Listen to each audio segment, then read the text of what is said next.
on a tous la possibilité d'être leader.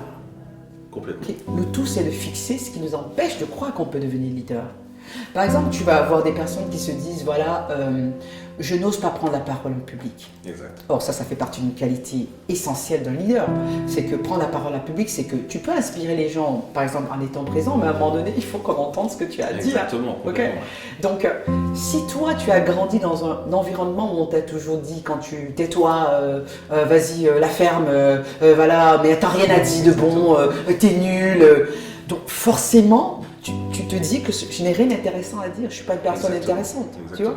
Donc même si au fond de toi, tu as ce leadership qui est là, qui sommeille, qui a juste envie qu'on le révèle, si dans ta tête, tu n'as pas cassé cette croyance que les autres qui disaient c'était du bullshit, bah, tu ne vas jamais pouvoir révéler le leader qui est en toi. Exactement. Pourtant, une fois que tu auras fait ce travail de coaching ou tu auras fait ce travail d'accompagnement, peu importe comment tu résous le problème, ben là, tu vas te rendre compte qu'en fait, finalement, c'était, je portais les lunettes des autres. Exactement. C'est avec ça qu'ils me voyaient, ils se disaient, bon, lui, voilà, ou elle, machin, j'enlève les lunettes, je les pose, et je dis, quelles sont les lunettes que je choisis de porter? Exactement. Tu vois? Et c'est là où ça commence le leadership. Le leadership, ça commence quand on décide de choisir ce qu'on veut porter comme lunettes. On décide de choisir ce qu'on veut croire. On décide de choisir ce qu'on veut voir. Parce que c'est pas parce qu'il y a le mauvais qu'il n'y a pas le bon. C'est pas parce qu'il y a le bon qu'il n'y a pas le mauvais. On est tous le yin et yang. Enfin, on a le côté positif, le côté négatif. On peut décider de se focaliser sur la partie obscure de notre personnalité, la partie obscure de nos capacités. Mais on peut aussi faire le choix de dire, voilà, je vais me focaliser sur cette petite partie que j'ai de positif et je vais la faire grandir. Et plus on va se focaliser dessus, plus la lumière va prendre le dessus sur l'ombre. Tu sais, quand il y a le soleil, là, t'as beau mettre la main comme ça, le soleil, il va briller. Il va briller quand même, bien sûr. Tu vois? Donc tout ça pour dire qu'on a tous la capacité d'être leader. Tous.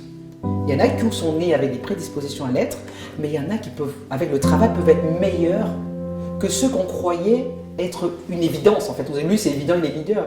Parce que quelqu'un qui est, par exemple, timide, entre guillemets, c'est quelqu'un qui a une énorme capacité d'observation.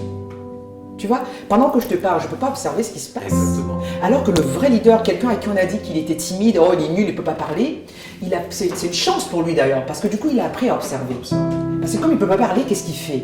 Il regarde, comment il parle, il observe, il est là, il est en position de comment elle se tient, machin. Okay. Donc lui, il a une chance, parce que comme pendant longtemps on a laissé croire qu'il était nul, donc il a lu je ne parle pas, sa force, ça va être pouvoir se dire j'observe les gens avant de parler. Donc du coup, il va être beaucoup plus impactant que quelqu'un à qui on a toujours dit « t'es le meilleur, tu sais parler, t'es parfait, t'es top, t'es machin, t'es génial ».